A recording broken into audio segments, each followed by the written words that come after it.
Hello అండి, మీ ఇంట్లో ఇట్లాగే ఎక్స్పైరీ డేట్ అయిపోయిన మెడిసిన్ ఉన్నాయా? అయితే వీటిని పడేయకుండా దాచుకోండి. నేనైతే ఒక మంచి టిప్ని అయితే చెప్పబోతున్నాను. ఇట్లాగా మీకు కావాల్సిన నెయిల్ పెయింట్ అంటే నెయిల్ కలర్ ఉంటుంది కదా, ఇట్లాగా కలర్ కాంబినేషన్ మీరు చూసుకొని వేసుకోండి. ఇట్లాగా వేసుకున్న తర్వాత గమ్ పెట్టి నేను చూపించినట్లుగా ఇట్లాగా చుట్టూరు కూడా వేసుకొని స్టోన్స్ కానీ స్టోన్ లైన్ కానీ మీకు ఓపికను పట్టి స్టోన్స్ ఒక్కొక్కటి అంటించుకోవచ్చు. లేదు అంటే స్టోన్ లైన్ తీసుకొని చక్కగా ఇట్లా అంటించండి. నేనైతే వైట్ కలర్ తీసుకున్నాను, చాలా బాగా కనిపిస్తుంది అని. సో సీజర్ హెల్ప్ ఇది నీట్గా అటాచ్ చేసేసాను. ఇట్లాగా పెట్టుకున్న తర్వాత మనకి ఇదిగోండి ఇలా తయారవుతుంది. ఒక్కొక్కటి కట్ చేసుకుంటే ఇట్లాగా 4 పీసెస్ అవుతాయి. మీ జడకి తగినవి కట్ చేసుకోవాలి. జడ అంటుంది ఏంటి అనుకుంటున్నారా?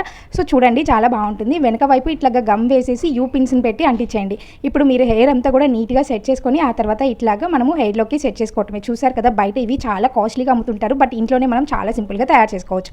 బై ది వే, ఇప్పుడు నేను వేసుకున్న ఈ సారీ చాలా బాగుంది కదా. అద్విత స్టైల్ హబ్ అనే ఇన్స్టాగ్రామ్ పేజ్ నుంచి తీసుకున్నాను. చాలా మంచి ప్రైజెస్ కోసం దసరా అండ్ దివాళీకి చాలా మంచి ఆఫర్స్ రన్ చేస్తున్నారు. ఒకసారి చెక్ చేయండి.